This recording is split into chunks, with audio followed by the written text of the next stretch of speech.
بسم اللہ الرحمن الرحیم۔ ناظرین، وی لاگ نمبر 14 اور آج کی چوتھی قسط ہے اور ہیڈنگ ہے اسلامی لشکر کا بقیہ سفر۔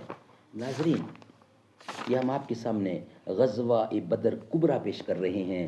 اس کی یہ 14ویں وی لاگ ہے جو آپ کے سامنے رکھ رہے ہیں، اسلام کا پہلا فیصلہ کن معرکہ۔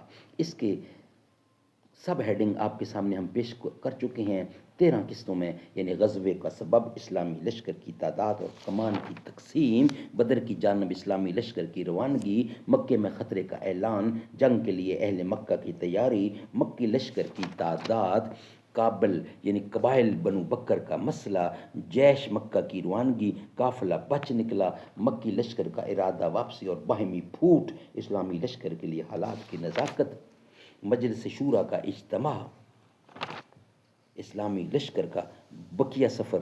یہ آج کا 14واں وی لاگ ہے جو ہم آپ کے سامنے رکھ رہے ہیں۔ ناظرین، اس کتاب کا نام ہے الرحیق المختوم، سیرت النبی صلی اللہ علیہ وسلم پر دنیا بھر میں اول انعام یافتہ کتاب سے ہم آپ کے سامنے یہ پیش کر رہے ہیں، جنگ بدر، غزوہ بدر۔ رائٹر اس کتاب کے ہیں مولانا صفی الرحمان مبارک پوری رحمۃ اللہ علیہ۔ نحمدہ ونصلی علی رسولہ الکریم، بسم اللہ الرحمن الرحیم۔ غافل آداب سے مکان زمیں کیسے ہیں، تاثر عرش بھی انسان کی تگ و تاز ہے کیا، آگہی خاک کی چٹکی کو بھی پرواز ہے کیا، غافل آداب سے مکان زمیں کیسے ہیں، شوخ و گستاخ یہ پستی کے مکیں کیسے ہیں، اس قدر شوخ کہ اللہ سے بھی برہم ہیں، تھا جو مسجود ملائک یہ وہی آدم ہیں، عالم کیف ہے دانائے رموز کم ہے، ہاں مگر عجز کے اسرار سے نامحرم ہے۔ اسلامی لشکر کا بقیہ سفر۔ اس کے بعد رسول اللہ صلی اللہ علیہ وسلم زفران سے آگے بڑھے اور چند پہاڑی موڑ سے گزر کر، جنہیں اسافر کہا جاتا ہے، دیت نامی ایک آبادی میں اترے اور حنان نامی پہاڑ نما تودے کو دائیں ہاتھ چھوڑ دیا اور اس کے بعد بدر کے قریب نزول فرمایا۔ سبحان اللہ۔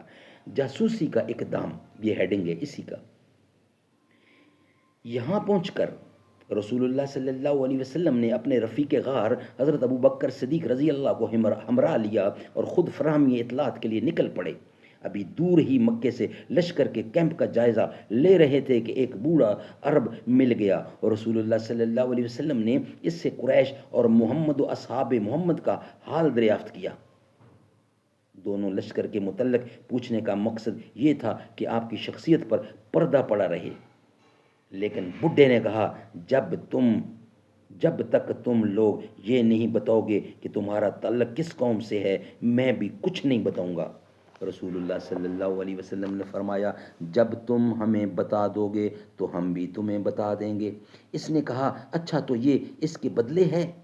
آپ نے فرمایا،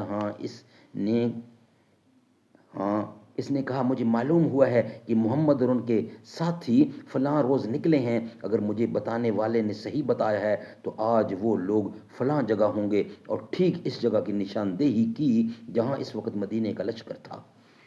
اور مجھے یہ بھی معلوم ہوا ہے قریش فلاں دن نکلے ہیں، اور اگر مجھے خبر دینے والے نے صحیح خبر دی ہے تو وہ آج فلاں جگہ ہوں گے، اور ٹھیک اسی جگہ کا نام لیا جہاں اس وقت مکے کا لشکر تھا۔ جب بڈھا اپنی بات کہہ چکا تو بولا، اچھا اب یہ بتاؤ کہ تم دونوں کس سے ہو؟ رسول اللہ صلی اللہ علیہ وسلم نے فرمایا، ہم لوگ پانی سے ہیں، اور یہ کہہ کر واپس چل پڑے۔ بڈھا بکتا رہا، پانی سے ہیں کیا؟ پانی سے ہیں کیا؟ کیا عراق کے پانی سے ہیں؟ ناظرین، یہ ویلاگ ہمارا کمپلیٹ ہوا۔